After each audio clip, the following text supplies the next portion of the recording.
অগ্নি উষ্ণতা। বস্তুর গঠন হইতে স্বভাবের উদয় হয়, বস্তুর গঠন থেকে স্বভাবের উদয়। যেমন বস্তু যেমন গঠিত হয় তার সেইরকম স্বভাব। জলের স্বভাব যেমন ভিজিয়ে দেওয়া, নিচের দিকে পড়ে যাওয়া, জলের স্বভাব।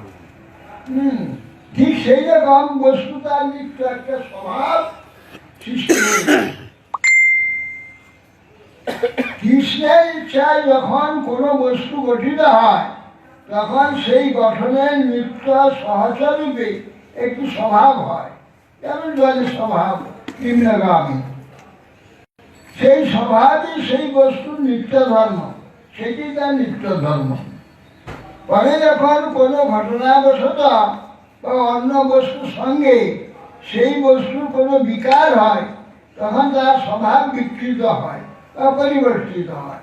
অত্যন্ত সত্য সহযোগী, যেমন জলটা বিকৃত হয়ে তখন আর জল থাকলো না, শক্ত একটা পাথর হয়ে যায়। এই জন্য বিকার হয়, তখন তার স্বভাব বিকৃত হয়, পরিবর্তিত হয়। সে জল নিচগামী স্বভাব পরিবর্তিত হয়ে যায়। জলে আমরা ডুব দেই, সমস্ত গায়েতে জল লাগে, আর পাথরে ডুবতে গেলে মাথায় ঠেকা লাগে, পাথরে ঢুকা যাবে না।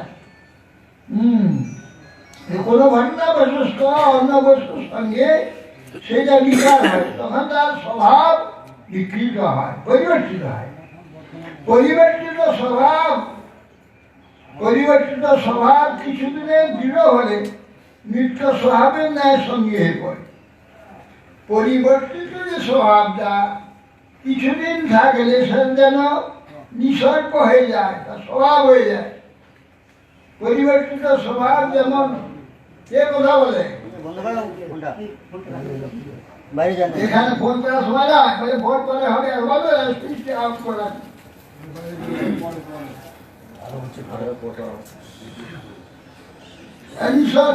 বরফটা যদি বহুদিন জমা থাকে, এই বরফটা স্ফটিক পাথর হয়ে যায়। স্ফটিক পাথরের নাম শুনেছেন, হয়তো দেখেনি অনেকে। আয়নার মতো মুখ দেখা যাবে, ওটা বরফ। জল বরফ হয়ে যদি 200-500 বছর যদি সেই বরফ হয়ে থাকে না গলে, কিছুদিন পর আর গলবে না। না গলতে গলতে তার স্বভাব হয়ে যাবে। সে গলতে গলতে না গলতে গলতে স্বভাব হতে শক্ত হতে হতে হতে পাথর হয়ে যাবে। পাথরে ওটা স্ফটিক হবে, স্ফটিক পাথর আয়নার মতো।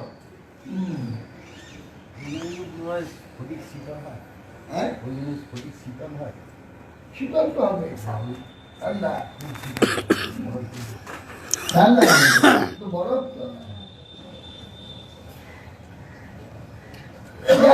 নিসর্গ কোনো কারণে একটা স্বভাব সৃষ্টি হয়, তাকে নিসর্গ। নিসর্গ স্বভাবের স্থলে বসিয়া আপনাকে স্বভাব বলিয়া পরিচয় দেয়। এই নিসর্গটা স্বভাবে পরিণত হয়ে গেল, সেটা যেন তার স্বভাব বলে পরিচয় দেয়। যেমন বরফটা পাথর হয়ে গেল, পাথর বলে নিজেকে পরিচয় দিয়েছে। জল একটি বস্তু, কারণ তার স্বভাব। ঘটনাবশত জল যখন শিলা হয় তখন কাঠিন্য তাহার নিসর্গ হইয়া স্বভাবের ন্যায় কার্য করে। বস্তুত নিসর্গ নিত্য নয়, তাহার নৈমিত্তিক, কেননা কোনো নিমিত্ত হইলে বিদিত হয়, এবং নিমিত্ত বিদিত হইলে স্বয়ং বিগত হয়। কিন্তু স্বভাব নিত্য, বিকৃত হইলেও তাহা অনুসৃত থাকে। কাল বা ঘটনাক্রমে স্বভাব অবশ্যই নিজ পরিচয় দিতে পারেন। বলছেন কিন্তু স্বভাব নিত্য যে স্বভাব, এটা বিকৃত হলেও তা অনুসৃত, তার সঙ্গে স্বভাবটা থেকে যায়। ঘটনাক্রমে স্বভাব অবশ্যই নিজের পরিচয় দেয়। বস্তুর স্বভাবই বস্তুর নিত্য ধর্ম। বস্তুর যে নিত্য স্বভাব, সেইটা তার নিত্য ধর্ম। কিন্তু নিসর্গ বস্তুর নৈমিত্তিক ধর্ম। নিসর্গ কোনো প্রকার কোনো কারণে একটা নতুন স্বভাব সৃষ্টি হলেও সেটা কিন্তু তার নিজের ধর্ম নয়, সে নিসর্গ। বস্তু নৈমিত্তিক স্বভাব ধর্ম। তা বস্তু জ্ঞান আছে, তারা নিত্য নৈমিত্তিক ধর্মের প্রভেদ জানিতে পারেন। নিত্য ধর্ম বা নৈমিত্তিক ধর্ম।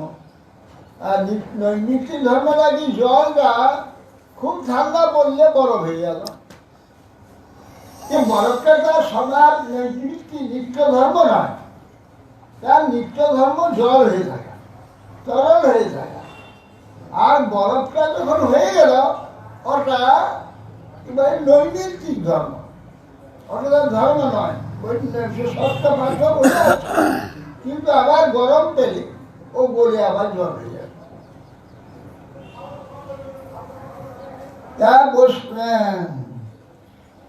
যারা বস্তু জ্ঞান নেই তারা নিসর্গকে স্বভাব মনে করে, যাদের সে সম্বন্ধে জ্ঞান নেই তারা ওই নিসর্গ হঠাৎ কোনো কারণে তার স্বভাব অন্যরকম স্বভাব হলে ওইটাকেই স্বভাব বলে মনে করে। নৈমিত্তিক ধর্মকে নিত্য ধর্ম মনে করেন। সন্ন্যাসী ঠাকুর জিজ্ঞাসা করলেন বস্তু কাকে বলে, স্বভাব শব্দের অর্থটা কি? তিনি প্রশ্ন করলেন বস্তু কাকে বলে, স্বয়ং স্বভাব শব্দের অর্থ কি? পরমাংশ মহারাজি কইলেন বস ধাতুকে সংজ্ঞার্থে টু প্রত্যয় করিয়া বস্তু হয়েছে। বস ধাতু অবস্থিতি, স্থিরে এক জায়গায় থাকা, একে বস। বস ধাতু এত টু প্রত্যয় করে বস্তু হয়েছে। অতএব যার অস্তিত্ব আছে, প্রকৃতি আছে, তার সেইটাই বস্তু। বস্তু দুই প্রকার, অর্থাৎ বাস্তব বস্তু ও অবাস্তব বস্তু। দুই প্রকার বস্তু আছে, বাস্তব অবাস্তব। বাস্তব বস্তু পরমার্থ ভূত তত্ত্ব, অবাস্তব বস্তু দ্রব্য গুণাদির রূপ। দ্রব্য গুণাদির যে রূপ সেগুলো অবাস্তব। বাস্তব বস্তু পরমার্থ ভূত তত্ত্ব। পরমার্থ তত্ত্ব হচ্ছে আত্মতত্ত্ব। আত্মা যেটা চেতন, আমরা এই চেতন, এইটা হচ্ছে বাস্তব বস্তু। এটা অবাস্তব না। অবাস্তব কি? এইটা ছিল বালক, শিশু ছিল, বালক হলো, কিশোর হলো, যুবক হলো, পাল্টে যাচ্ছে। কিন্তু বস্তু দেখা যাচ্ছে, আছে, অস্তিত্ব আছে, কিন্তু পরিবর্তন হয়ে যাচ্ছে। এই যে অবাস্তব বস্তু। অবাস্তব বস্তু দ্রব্যগুলা দিল, দ্রব্য এবং এর গুণ। বাস্তব বস্তুর অস্তিত্ব আছে, অবাস্তব বস্তুর অস্তিত্ব কেবল প্রকৃতি হয়। প্রকৃতি কোন স্থলে সত্য, কোন স্থলে ভান মাত্র। অবাস্তব বস্তু প্রকৃতি যেমন শরীরটা প্রকৃতি আছে, কিন্তু এটা কোনো সময় থাকছে, কোনো সময় থাকছে না, পরিবর্তন হয়েছে, নাশ হয়ে যাচ্ছে। কোনো সময় ভান। শ্রীমদ্ ভাগবতের প্রথম স্কন্ধে দ্বিতীয় শ্লোকে উঠে বেদম বাস্তব বস্তু অর্থবস্তু শিবদম, বাস্তবম অর্থবস্তু শিবদম। এই কথায় বাস্তব বস্তু একমাত্র পরমার্থ, অর্থাৎ আত্মতত্ত্ব। সে বাস্তব বস্তু শিবদম কল্যাণ দানকারী, মঙ্গল দান করে, তা বাস্তব বস্তু অর্থাৎ আত্মা বা চেতন, পরমাত্মা, এ হচ্ছে পরম কল্যাণ দানকারী। এই কথায় বাস্তব একমাত্র পরমাত্ম, এটা নির্ণীত হয়েছে। ভগবান একমাত্র বাস্তব বস্তু, তার থেকে আমরা সৃষ্টি হয়েছি, আমরা তার থেকে এসেছি, আমরাও বাস্তব। কিন্তু এই শরীরটাও বাস্তব। ভগবান একমাত্র বাস্তু, সেই বস্তুর পৃথক অংশ জীব, সেই বস্তুর শক্তি হচ্ছে মায়া। এই ভগবান যে বাস্তব বস্তু, তার অংশ হচ্ছে আমরা জীবাত্মা। আর মায়া, এই যে মায়া শরীরটা হয়েছে বা এই জগৎ, এগুলো হচ্ছে অবাস্তব। এটাই ভগবানের শক্তি। এটা এই শক্তি হচ্ছে মায়া। মায়া মানে মায়াকার অন্তস্থ জয়াকার। অন্তস্থ জয়াকার হচ্ছে যা, মা মানে না। সংস্কৃতে না শব্দটা মার ব্যবহার হয়, মা বটছে, মা বটে। এই জন্য মা বলা হয়। মা মানে না। যাহা না তাহাই মায়া। যাহা না, এইখানে যাহা দেখছি এরা না, এই জন্য একটা মায়া। মানে এইভাবে এগুলো না, যাহা দেখি আমরা এই জগৎ। কুড়িটা দেখলাম, তারপরে বড় হয়ে গেল, কাণ্ড হয়ে গেল, পাতা হয়ে গেল। আবার ফুলের কুড়ি থাকে, তা ধীরে ধীরে কাজটা ফুল হয়ে গেল, আবার ফুলে পড়ে গেল। এইগুলো যা দেখছি তার কিছুক্ষণের জন্যে, তারপরে আর না হয়ে যাবে, থাকবে না। এই জন্য মায়া। এই তিন তত্ত্বকে বুঝিতে হয়, মায়া, জীব এবং ভগবান। এই তিন তত্ত্ব, মায়া, ভগবান এবং জীব, এই তিন তত্ত্ব। ঘুমিয়ে যাচ্ছেন কেন? সারা জীবন কোটি যুগ কোটি জন্ম ঘুরছে, শুনতেই পাই একটু জাগুন।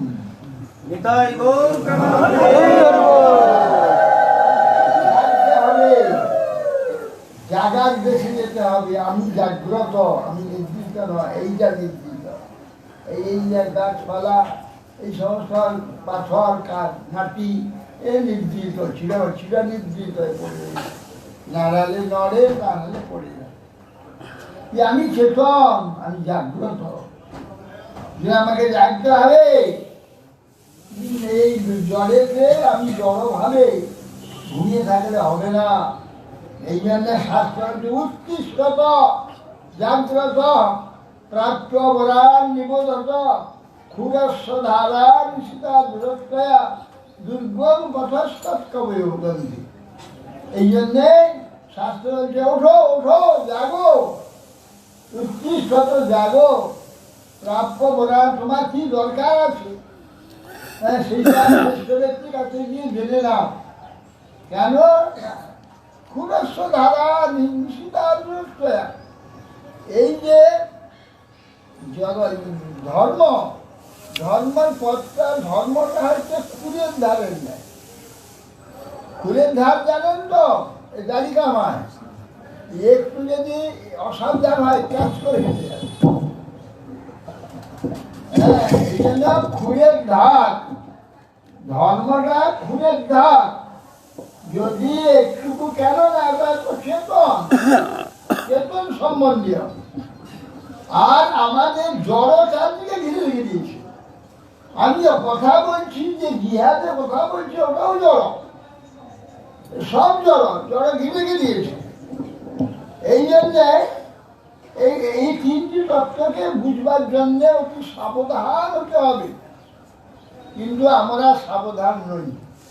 কেন? জড়ের স্বভাব আমরা কোন রকম করে আমরা চালিয়ে দিতে পারি।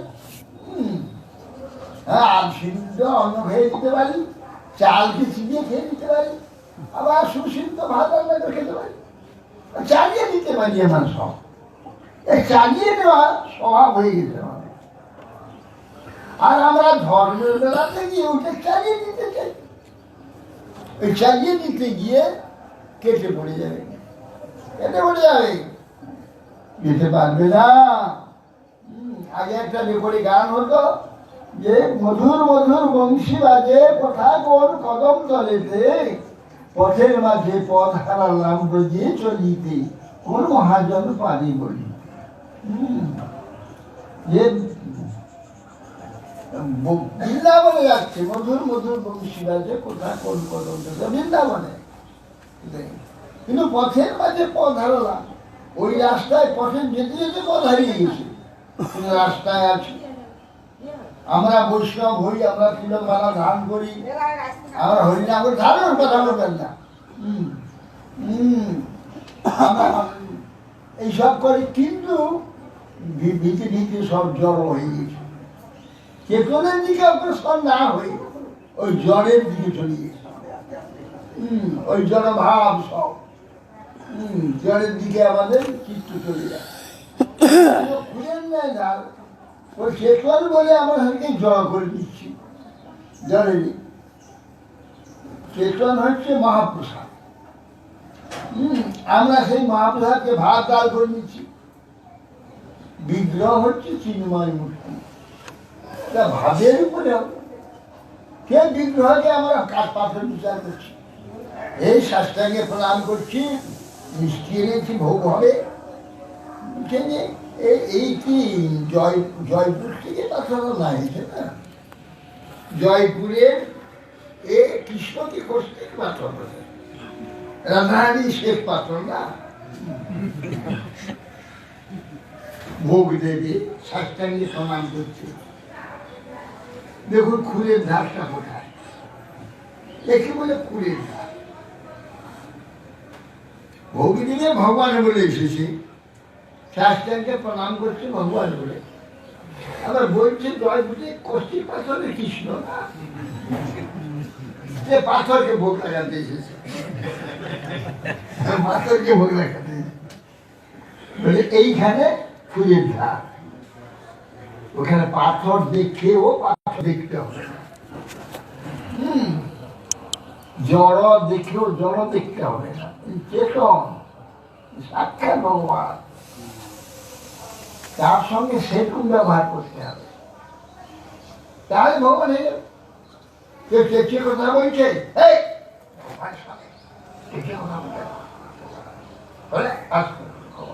এই ভগবানকে পিছন করো।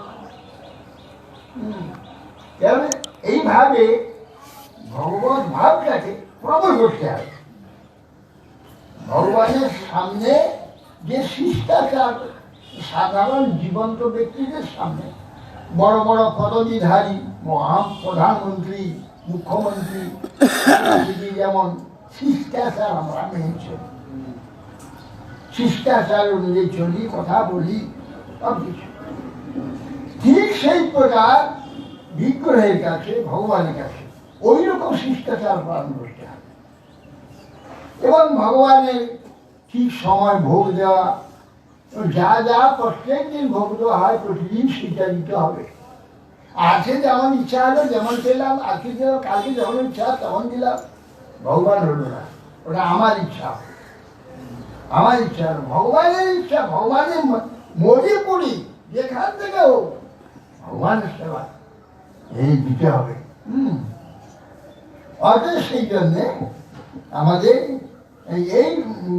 এই তিন তত্ত্বে বহুবিধ প্রকৃতি আছে, সে সমস্ত অবাস্তব বস্তু মধ্যে পরিগণিত। এই যে তিন তত্ত্ব বলে মায়া, জীব এবং ভগবান, এর মধ্যে বহুবিধ প্রকৃতি আছে, সে সমস্ত অবাস্তব বস্তু মধ্যে পরিগণিত। বৈশেষিক দিকে দ্রব্য ও গুণসংখ্যা কেবল অবাস্তব বস্তু মাত্র। বাস্তব বস্তু যে বিশেষ গুণ, তাহাই তাহার স্বভাব। বৈশেষিক বস্তুর বিশেষত্বকে বিচার করেছে। এই থেকে সেই সিদ্ধান্তের নাম বৈশেষিক সিদ্ধান্ত। বৈশেষিক সব দর্শনের মধ্যে বৈশেষিক একটা দর্শন, বস্তুর বৈশিষ্ট্যটা বিচার করা হয়েছে। সেগুলো অবাস্তব, আলোচনা মাত্র। বাস্তব বস্তুর যে বিশেষ গুণ তাই তার স্বভাব, আর বাস্তব বস্তুর যে বিশেষ গুণ তার গুণ এবং স্বভাব এবং তিনি একটাই, একটাই না, হবে না। আর জগতের বস্তু তার স্বভাব, তার গুণ আল্লাহ আল্লাহ। বাস্তব বস্তুতে বিশেষ গুণ তাই তার স্বভাব। জীব একটি মাত্র বাস্তব বস্তু, জীবে যাহার নিত্য বিশেষ গুণ তাই হচ্ছে স্বভাব। সন্ন্যাসী ঠাকুর কহিলেন, প্রভু এই বিষয়টি আমি ভালো করিয়া জানিতে চাই। বাবাজি মহাশয় কহিলেন, শ্রী নিত্যানন্দ প্রভু কৃষ্ণদাস কবিরাজ নামক একটি কৃপাপাত্র আমাকে একখানি হস্তলিপি গ্রন্থ দেখাইয়াছেন। সেই গ্রন্থের নাম শ্রী চৈতন্য চরিতামৃত। তাহাতে শ্রীমান মহাপ্রভুর এ বিষয়ে একটি উপদেশ আছে, যথা জীবের স্বরূপ হয় কৃষ্ণের নিত্য দাস, কৃষ্ণের তটস্থ শক্তি ভেদাভেদ প্রকাশ, কৃষ্ণ ভুলি সেই জীব অনাদি ওই মুখ, অতএব মায়া তালে দেয় সংসার বিদু। কবিরাজ গোস্বামী চৈতন্য চরিতামৃত আছে, ওটা সনাতন শিক্ষা। সনাতন গোস্বামী এই বাংলাদেশের, তিনি মহামন্ত্রী, বাংলা, বিহার, আসাম, 4 প্রদেশের বাদশাহ ছিল হোসেন শাহ। তাহার মহামন্ত্রী ছিলেন সনাতন। তিনি মহাপ্রভুকে প্রশ্ন করছেন, কে আমি, কেন আমায় যাবে তপস্বর, ইহা নাহি জানি কেমনে হিত হয়, সাধ্য সাধন তত্ত্ব কিছুতে না জানি, কিবা করি সব তত্ত্ব কহতা। প্রশ্ন করেছিল, গোড়ার প্রশ্ন, মূল প্রশ্ন, কে আমি আগে জানতে হবে। তো সনাতন জানতো না কে সে, এত বড় 3টা দেশের মহামন্ত্রী, জানে না সে কে? জানে, কিন্তু ওই জানাটাকে, এই যে দেহ, এই সময় এইটাই জানে যে এই জানাটা ঠিক নয়, এটা মিথ্যা। সেই জন্য বলছে না আসল আমি কে, এইটা বলুন। আমি সনাতন, 3 প্রদেশের মহামন্ত্রী, এটা জানি। কিন্তু প্রকৃতপক্ষে আমার এটা আমার জানা নয়, একটু পরিবর্তনশীল। আজ মন্ত্রী আছে, কাল চাকর হয়ে যাবে, মহামন্ত্রী থাকবো না। এটা পরিবর্তনশীল, এটা এটা আমি নই। কিন্তু জীবের স্বরূপটা কি, আগে আমার স্বরূপটা আগে জানতে হবে।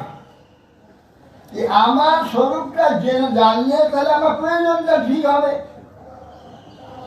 আমরা এখন পাগল, মায়া পাগল, এই জন্য আমাদের স্বরূপ আমরা জানি না, আর কোনটা প্রয়োজনও জানি না। আর সব দুনিয়া যা পাবো সব জেনে, এইগুলো সব আমার প্রয়োজন, সব প্রয়োজন, সব প্রয়োজন। পাগল যেমন রাস্তায় ক্যান্সার পড়ে আছে, কুড়িয়ে আনছে, একটা ন্যাকড়া পড়ে আছে, কিনে আনছে, কাগজ পড়ে আছে, কুড়িয়ে আনছে, যা পাচ্ছে। কেন ও সুস্থ অবস্থাতে সংগ্রহ করার স্বভাব ছিল। কেন আমাদের আছে, ওই ভালো জিনিস দেখতে পেয়ে সন্ধ্যে কিনে নিলাম, নিয়ে নিলাম, আমার সংগ্রহ করা অভ্যাস আছে। আর মাথাটা পাগল হয়ে গেছে, হলে কি হবে, অভ্যাসটা তো থাকবে। এখন কোনটা ঠিক দিতে হবে, তার প্রয়োজন কোনটা, এটা ভুলে গেছি, মাথা খারাপ হয়ে যেত। কিন্তু সংগ্রহ করার সবটা রয়ে গেছে, প্রকৃতিষ্ঠ অবস্থাতে সংগ্রহ করতেছে, সে অনেকটা রয়ে গেছে। এই জন্য যা দেখছে রাস্তায় পড়ে আছে, কুড়িয়ে দিচ্ছে, সবটা তার দরকার। কিন্তু কোনটা তার বাস্তব প্রয়োজন, সেটা সে ভুলে গেছে, মাথা খারাপ হয়ে গেছে। সেই জন্য সনাতন গোস্বামী বলছি, আগে ঠিক হোক আমি কে, তারপর তো ঠিক হবে আমার প্রয়োজন কি। এখন তো সবটাকে প্রয়োজন মনে হচ্ছে, বাস্তব একটা প্রয়োজন কিনা তো জানতে হবে, এটা বলুন। সেই কথা শুনে তখন মহাপ্রভু সনাতনকে বলছেন, জীবের স্বরূপ হয় কৃষ্ণের নিত্য দাস, কৃষ্ণের তটস্থ শক্তি ভেদাভেদ প্রকাশ। কৃষ্ণের তটস্থ শক্তি ভেদ এবং অভেদ ভগবানের সঙ্গে প্রকাশিত হয়। আচ্ছা, জীবের স্বরূপ কৃষ্ণের নিত্য দাস কেন হলো? রামদাস, নারায়ণ দাস, নৃসিংহ দাস, বিষ্ণু দাস, এটা তো হওয়ার দরকার ছিল, কিংবা কালিদাস, শিবদাস, এগুলো না হয়ে কৃষ্ণের নিত্য দাস কেন? এটা সাম্প্রদায়িক নেই। কৃষ্ণদাস কবিরাজ ইনি ছিলেন বৈষ্ণব, সেটা বললেন না, এটা মহাপ্রভু নিজে বৈষ্ণব হয়ে তিনি বৈষ্ণব ধর্মটাকে প্রচার করছেন আর সেই ধর্ম আচরণ করছেন বলে সাম্প্রদায়িক বিচার নাকি যে কৃষ্ণদাস বলছে। কেন রামদাস কেন হবে না? যেই কৃষ্ণ সেই রাম, কেন নারায়ণ দাস হবে না? যেই রাম সেই নারায়ণ। কৃষ্ণদাস বলছি কেন? জীবের স্বরূপ হয় কৃষ্ণ নিত্যদাস।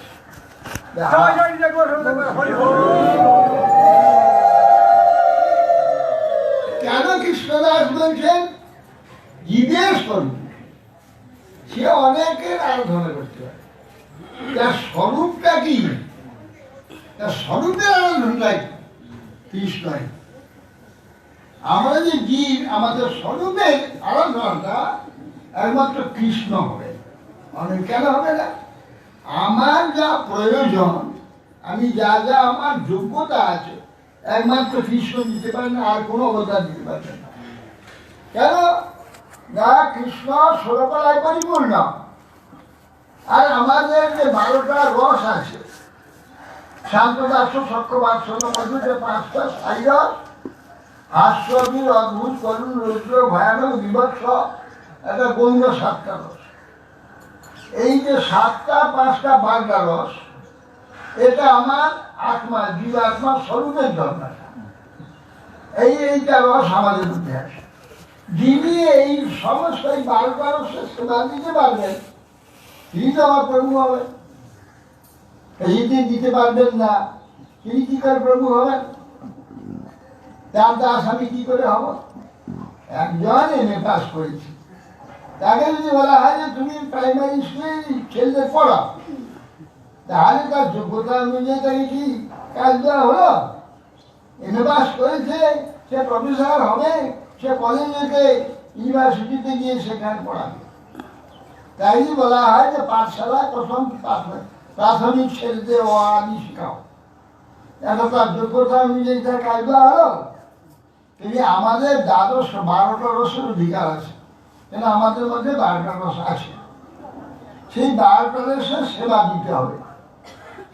অন্যান্য অবতার নানা নানা 1.5টা রস, হ্যাঁ, রাম নৃসিংহাদি 2.5টা রস, রামচন্দ্রের 5টা রস, 12টা রস পরিপূর্ণ আছে। কিন্তু রামের একটা অভাব আছে কি, তিনি একপত্নী ব্রত ধর, স্ত্রী তাকে পত্নীতে কেউ আরাধনা করতে পারবে না। কেন? সীতা ছাড়া অন্য কাউকে তিনি স্ত্রী বলে স্বীকার করবেন না। এই জন্যে তার এটা অভাব আছে, তিনি আমাকে সেবা দিতে পারবেন। আমি যদি বলি তোমাকে আমি পত্নী উপাসনা করবো, না তা সব দণ্ডকারণ্যের ঋষিগণ সবাই তপস্যা করছে, কি না রামকে পত্নী উপাসনা করছে, পত্নী উপাসনা পত্নী উপাসনা করছে। হ্যাঁ, আমরা পত্নী না হবে না, আমার একপত্নী ব্রত ধরামি, আর সীতা ছাড়া দ্বিতীয় কাউকে আমি পত্নী স্বীকার করতে পারি। অর্থাৎ সেই জন্য যখন তিনি চলে যাচ্ছেন এই পৃথিবী ছেড়ে, তা প্রতি বছর যজ্ঞ করছেন। এই যজ্ঞে তো গৃহস্থ স্বামী স্ত্রী ছাড়া যজ্ঞ হয় না, পরিবর্তে মিলে করতে হয়। এখন সীতা নাই, সে তো বনবাসে আছে। এখন কি হবে? তা বৈশিষ্ট্যকে বললে কি হবে, যজ্ঞ আমি করবো কি করে? স্বামী স্ত্রী না হলে তো যজ্ঞ হবে না। তা বললেন এই কাজ করো, সোনার সীতা তৈরি করো। তেমন স্বর্ণ সীতা তৈরি করে তাকে বামে রেখে যজ্ঞ করেছে। এখন উনি ছিলেন 13,000 বছর পৃথিবীতে। তো 13,000 বছর তিনি যজ্ঞ করেছেন, 13,000 সীতা হয়েছে। প্রতি বছর দুটো অনেক সীতা তৈরি করতে হবে। ওই সীতা তো মরে গেছে না, সেটা তো পুরানো গিয়েছে। এখন প্রতি বছর যজ্ঞেতে একটা করে সীতা তৈরি করতে, সোনার সীতা। সেই স্বর্ণ সীতা একটা গোডাউন আছে, গোডাউনে ভর্তি হয়ে আছে, বা যখন সেই জন্য স্বর্ণ সীতা লেগে যখন চলে যাচ্ছে রামচন্দ্র, তখন ওই সীতা সালাতে গিয়েছে। যে বলছে সীতা, তাদের তো প্রাণ প্রতিষ্ঠা হয়েছে, তারা ভগবানের সংস্পর্শে আসার সময় জীবন্ত হয়ে গেছে। আমি চলে যাচ্ছি, এই জগৎ ছেড়ে আমি চলে যাচ্ছি, তাহলে আমরা তারা ভাবছে আমাদের নিয়ে যান। স্বর্ণ সীতারা বলছে আমাদের দিবেন না, না তোমরা তো এত অসংখ্য সীতা, আমার তো একটা সীতাই আমার পত্নী, এত সীতা তো আমার পত্নী নয়, আমি একটু পত্নী তো ধর, তোমাদের এত নিয়ে আমি কি করবো? তাহলে আমরা কি হবে? আপনি তো আমাদের সব স্ত্রী রূপে গ্রহণ করে নিয়েছেন, আমরা তো স্ত্রী সব, আমাদের কি করছো? আগামী অবতারে আমার তোমরা সব তো আমার পত্নী হবে, তখন আমাকে লাভ। সেই স্বর্ণ সীতারা ওই যে 16,108 মহিষী হয়েছে, তার মধ্যে 16 স্বর্ণ সীতারা আছে। হ্যাঁ, তখনই কৃষ্ণকে এই জন্যে রামচন্দ্র আমার উপাস্য হতে পারে না, আমি তার প্রতিরূপে পাবো, আমি প্রতিরূপে অগ্রসর হতে চাই। তেমনি অন্যান্য যত অবতার সব রসের অভাব আছে, কিন্তু একমাত্র পরিপূর্ণ রসামৃত সিন্ধু ভগবান গোবিন্দ সরকালা পরিপূর্ণ। এখন আর আমাদের এই 12 রস পরিপূর্ণ আমরা, তো আমাদের পরিপূর্ণ সেবাটা কৃষ্ণই একমাত্র দিতে পারবেন, রাম, নৃসিংহ ইত্যাদি বরাহ বামন কেউ দিতে পারবে। এই জন্যে আমরা সকলেই কৃষ্ণ দাস। সে আমাদের ইচ্ছা অন্য কোনো রসে আমরা রামের প্রসাদ চলি, নৃসিংহ প্রসাদ চলি, নারায়ণের প্রসাদ চলি, সেটা আমাদের যেখানে যে আগে সব রস বাদ দিয়ে একটা রসেতে আমরা মিশি হতে পারি, আমি যে কোনো অবতার প্রসাদ। কিন্তু স্বরূপ আমার কৃষ্ণদাস, প্রত্যেকটি জীবাত্মার স্বরূপ কৃষ্ণদাস, কৃষ্ণ পরিপূর্ণ রসামৃত প্রকাশ করেন কৃষ্ণ রূপে। কৃষ্ণ রাম আলাদা নয়, রাম যেই কৃষ্ণই, কিন্তু রস প্রকাশ নাই। আর কৃষ্ণকে কৃষ্ণ রূপে যে পরিপূর্ণ রস, সমস্ত রস প্রকাশ। এই জন্য আমাদের সর্বদা আমরা কৃষ্ণদাস, এখানে কোনো সাম্প্রদায়িকতা কিছু নেই, সর্বদা আমরা কৃষ্ণদাস কবিরাজ বিষয়। মহাপ্রভু সেই কথা বলছে, জীবের স্বরূপ হয় কৃষ্ণের নিত্য দাস। আমরা কৃষ্ণের নিত্য দাস, কৃষ্ণের তটস্থ শক্তি, কৃষ্ণের যে শক্তি আছে, শক্তিটা একটাই। তাহার প্রপঞ্চের জায়গায় অনন্ত ব্রহ্মাণ্ড সৃষ্টি করলেন।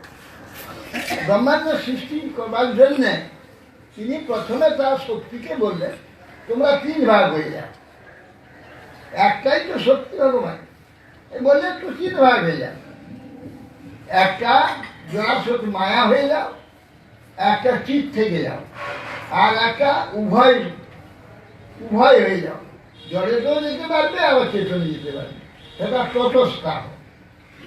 তোমরা 3 ভাগ হয়ে যাবে। মায়াকে বললেন খবরদার তুমি নড়াচড়া করবে না, মায়া তুমি সবসময় জড় হয়ে পড়ে থাকে, আর আমি এই তোমাকে নাড়াবো চড়াবো, ওই তটস্থ শক্তি দিয়ে তোমাকে আবার চালাবো, যে যথা ভাস যথা তম। আভাস, আভাস কি না জড়, কিন্তু নড়াচড়া গেছে, এই আভাস সত্যিটা মায়া, মায়ার আর একটা শক্তি চেতনা ছিল, এই চেতন থাকার জন্য উভয় সম্বন্ধ থাকে। তটস্থ শক্তি আর চিৎ শক্তি, সে পূর্ণ চৈতন্য শক্তি। এই জন্য কৃষ্ণের তটস্থ শক্তি আমরা জানাকি এই জগৎটাকে পরিচালনা করার জন্যে এই শক্তিটার দরকার। তটস্থ এই বিশ্ব প্রপঞ্চ লীলা ভগবানের, এই জন্য তটস্থ শক্তি ভেদাভেদ প্রকাশ, ভেদ এবং অভেদ প্রকাশ। ভেদাভেদ কিন্তু সব চেতন, ভগবান তিনিও চেতন, জীবাত্মা আমরাও চেতন, এক অভেদ। কিন্তু জীব হচ্ছে অণু, চিৎকণ, আর ভগবান হচ্ছে চিৎ সমুদ্র। এই বিভু আর অণুতে ভেদ, এই বিভু অনুতে ভেদ, ভেদাভেদ প্রকাশ। ভেদ এবং অভেদ এই 2টা প্রকাশ হয়েছে, জীব এবং ভগবান। এই ভেদাভেদ নাহলে একই জাতি। কৃষ্ণ ভুলি সেই জীব অনাদি বহিল, কৃষ্ণ ভুলে অনাদি বহির্মুখ হয়েছেন জীব। অনাদি বহির্মুখ কোনো একদিন তো হয়েছে রে বাবু, সেদিন ছিল না, সে তো আত্মা ভগবানের ছিল, ভগবান থেকে ভস্ত হয়ে মায়াতে এসেছে। একদিন কোনোদিন তো ভস্ত হয়েছিল, দেখে এখানে অনাদি বলছে কেন? আর বহির্মুখতা যদি অনাদি হয় তাহলে আর তো কোনোদিন উন্মুখ হবে না, সে বহির্মুখ তো চিরকাল থাকবে, সেটা তো অনাদি।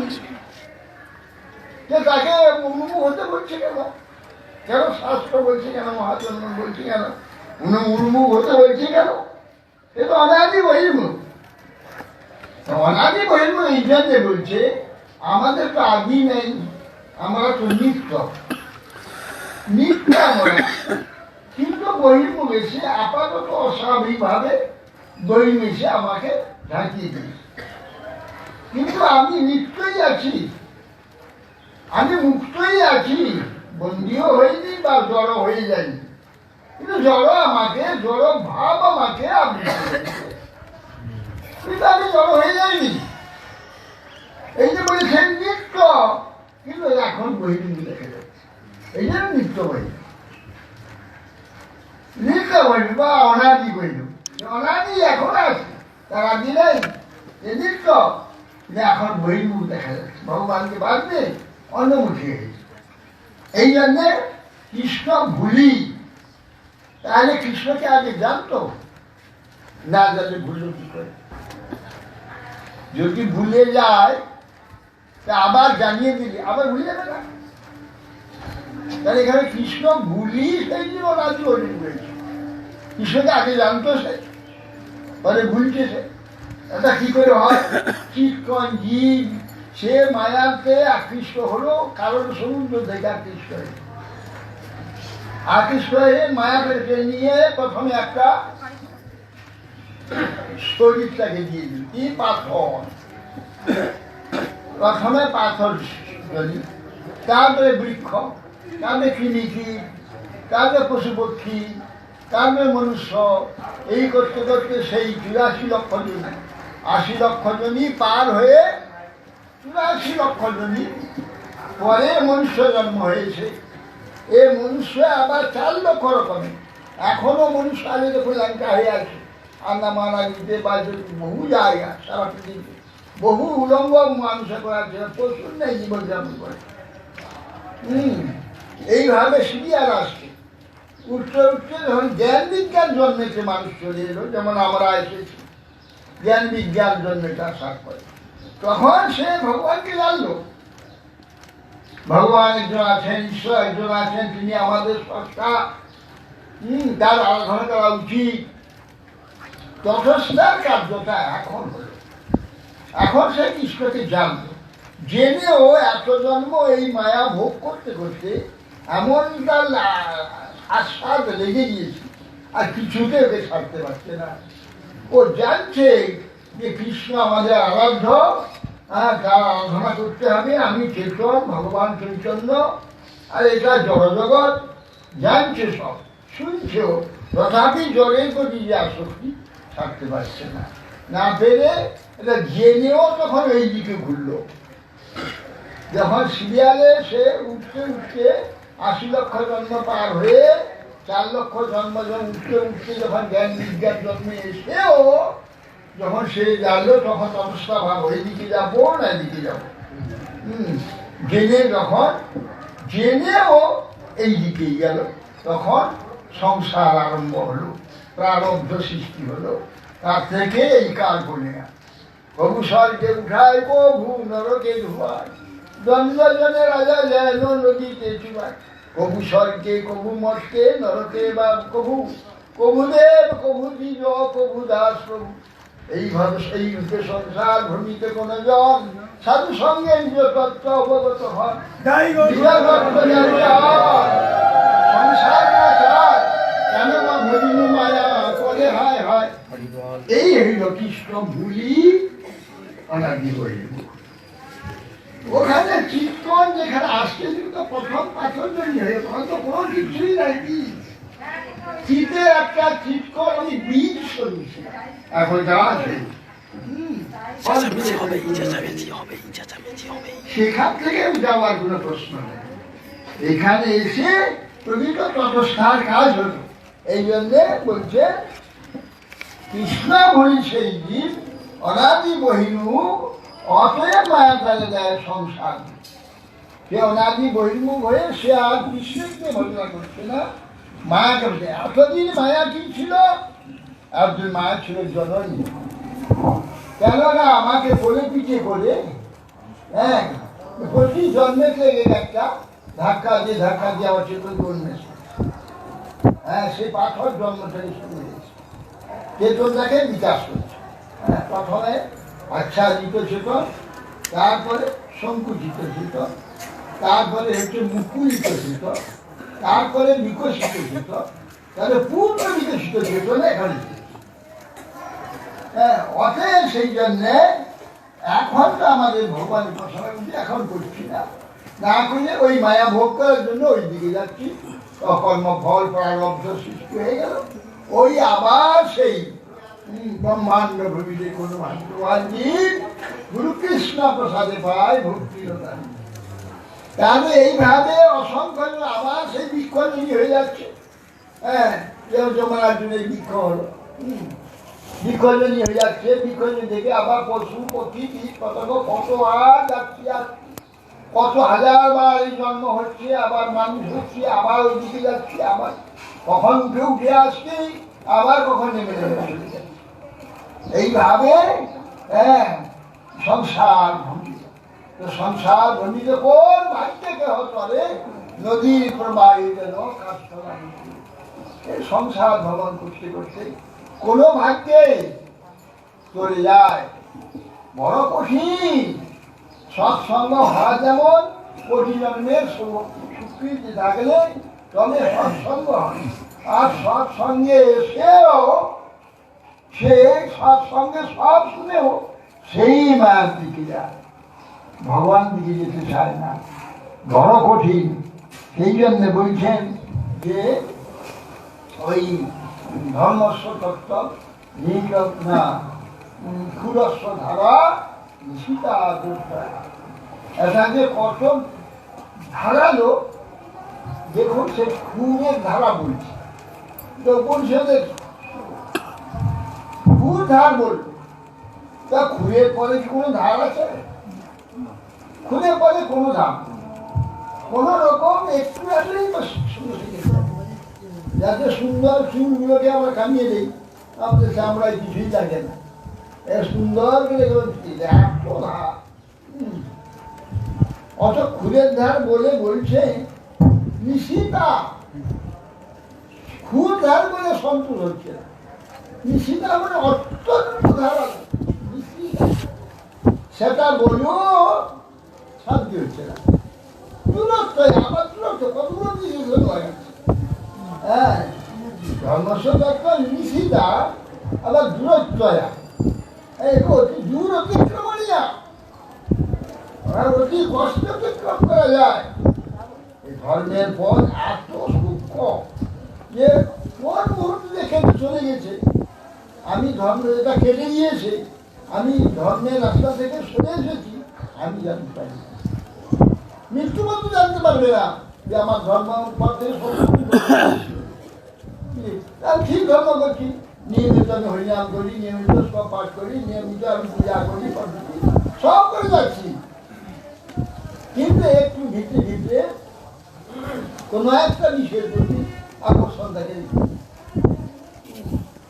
তাকে নিজের মধ্যে তাকে কেটে ফেলে, অথচ এইগুলো সব করে যাচ্ছে, আসক্তি দিয়েছে।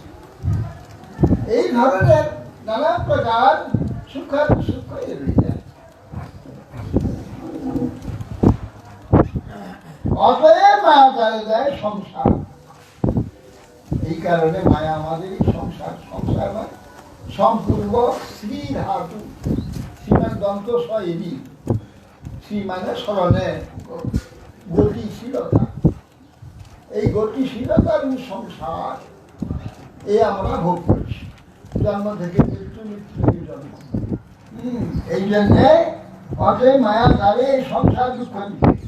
মায়া তো জননী ছিল, প্রতি জন্মেতে আমার চেতনটাকে উন্মেষ করছিল, ওই পশু জন্ম থেকে বীজ পতঙ্গ থেকে তুলে আনতে কত কষ্ট করতে হবে। আমি জন্মই করে করে নিয়ে মায়া আমাকে আস্তে আস্তে সেই চেতনটাকে উন্মেষ করতে করতে জ্ঞান বিজ্ঞান জন্ম পর্যন্ত মায়াই নিয়ে এখন নিয়ে এসে আমাকে জানিয়ে দিলেন মায়া যে কৃষ্ণ তোমার আরাধ্য, কৃষ্ণের আরাধনা তুমি করো, ভগবানের আরাধনা তোমায় করতে হবে, তুমি ভগবানের অংশ, ভগবান আরাধনায় তোমার ধর্ম, তুমি জড় নও, তুমি সব জানি তুমি ভগবানের আরাধনা করো। আমি সংসার সংসার ভোগ করি, কি বেটা তোকে এত জন্ম ধরে এত আদর করে এত যত্ন করে তোকে আমি পালন করিস, কারণ পশু পক্ষীদের তো কোনো বিবেকে নেই, বাচ্চা ছেলেটাকে কিভাবে পালতে হবে ওদের বিবেকে নাই, প্রকৃতি স্বভাব নয়, স্বভাবে সেই লোকে পালন করছে, স্বভাব পালন প্রকৃতি পালন করছে। অতএব সেই জন্যে তোমাকে আমি মায়ের মতো পালন করে করে করে করে এতদূর নিয়ে এসে তোকে পূর্ণ জ্ঞান দিলাম, তুমি আমার যে আরাধনা দেবী ভগবান তোমার তোমার প্রভু, তুমি তার আরাধনা করবে, তুমি এখন আরাধনা করবে না, সে ভোগ করবে। এসব একটা বিষয় তোকে ভোগ করাচ্ছি, আমার ভেঙে পিসা আছে, পিসা ছেড়ে আবিষ্ট তাকে বিষের দিকে উঁচিয়ে চালা। তখন পিসাকে পাইলে যেন মতিচ্ছন্ন হয়, মায়াগ্রস্ত যুগে হয়, মতিচ্ছন্ন হয়ে যায়, মায়াদেবী অসন্তুষ্ট হয়ে যায়। মায়াদেবী সন্তোষ হচ্ছে কৃষ্ণ আরাধনায়। আর এই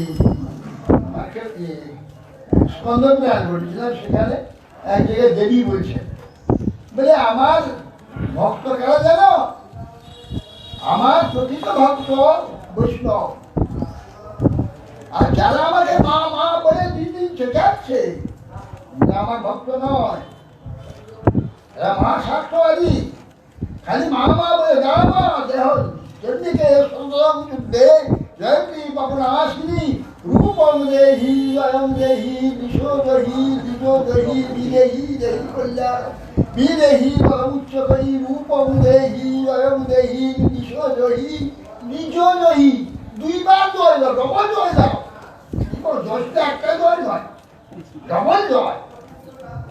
রূপম দেহি জয়ং দেহি দিশো, সমস্ত দিকটা জয় দাও আর ডবল জয় দাও। এই যে বলি সকাল দাও, খালি দাও দাও দাও, এবার আমার ভক্ত নাকি আর সর্বত্যাগী, একমাত্র কৃষ্ণ ছাড়া আর কিছু চাই না, সর্বত্যাগী বৈষ্ণব আমার, আমি আমার যে উদ্দেশ্যে এদের আমি জ্ঞান বিজ্ঞান পর্যন্ত নিয়ে এসেছি, সেই উদ্দেশ্যরা সেই কার্যটা আমার করছে, সবারই কার্য করছে বৈষ্ণবরা, বৈষ্ণবরাই আমার একমাত্র, এরাই আমার ভক্ত, এরা আমার ভক্ত না, দেখি নিজেই বলছি। আমরা কৃষ্ণ ভুলে ভবনাদি কঠিন হয়ে গিয়ে আমাদের এই দুর্দশা হয়েছে।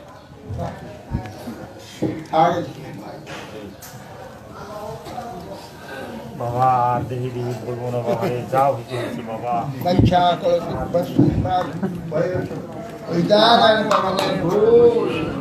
হরে হরে রাম কৃষ্ণ যাদবায় নমঃ।